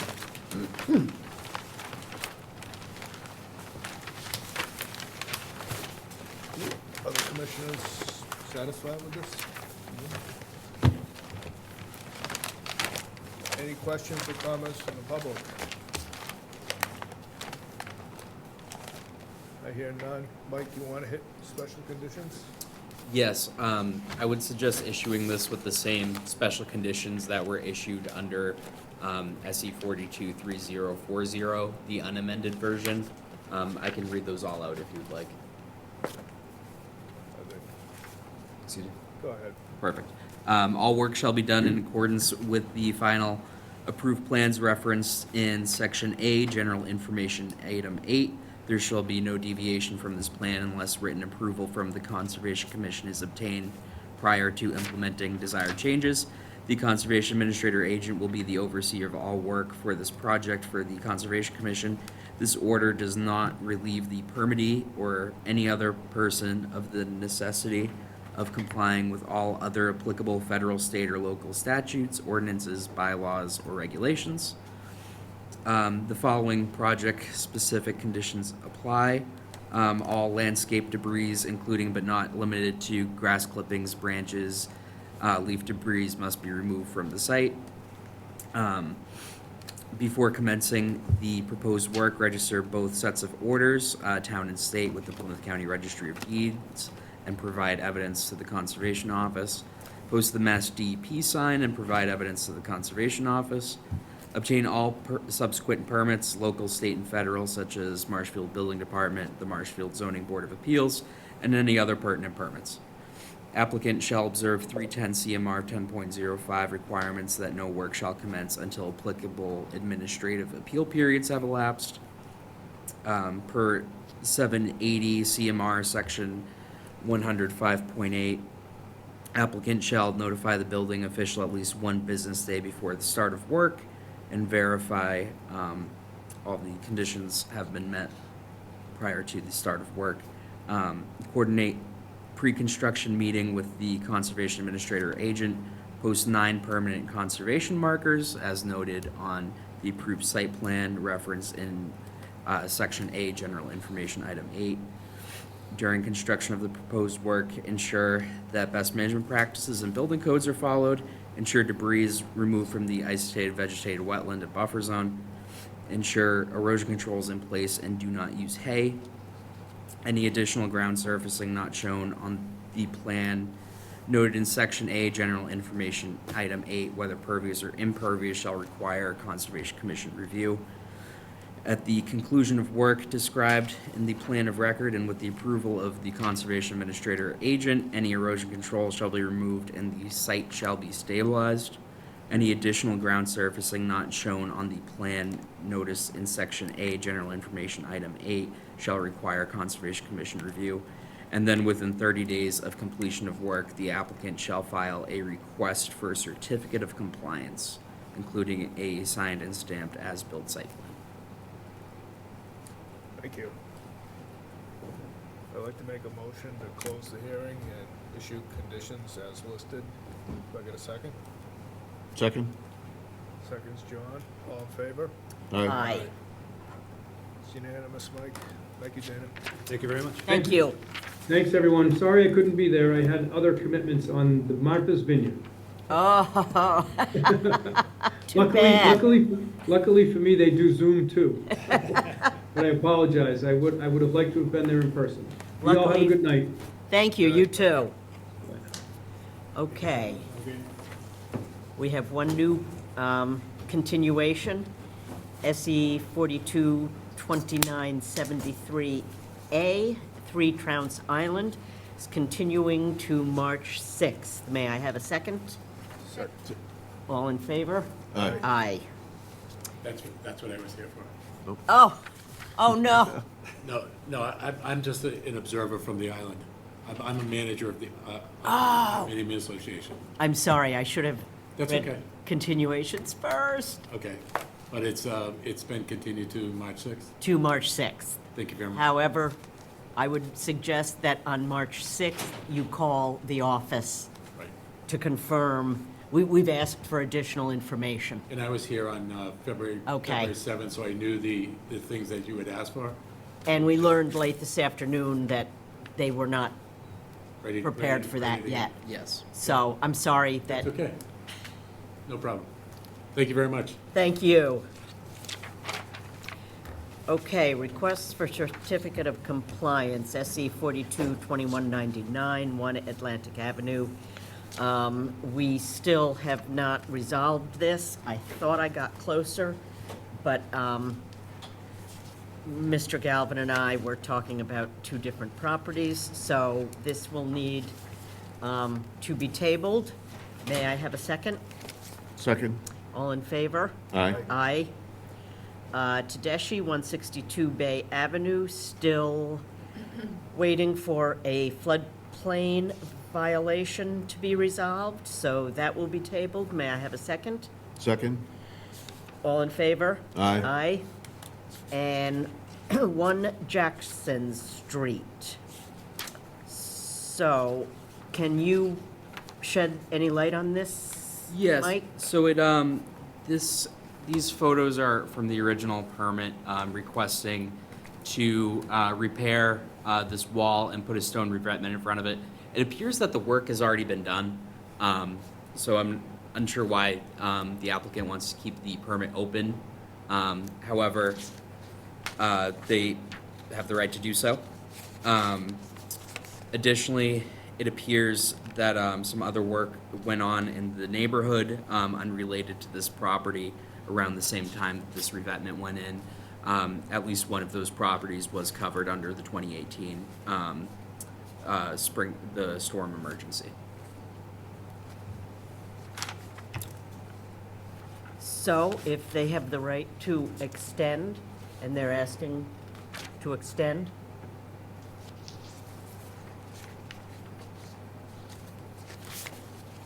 I don't have a reason to not extend it. Does anyone else?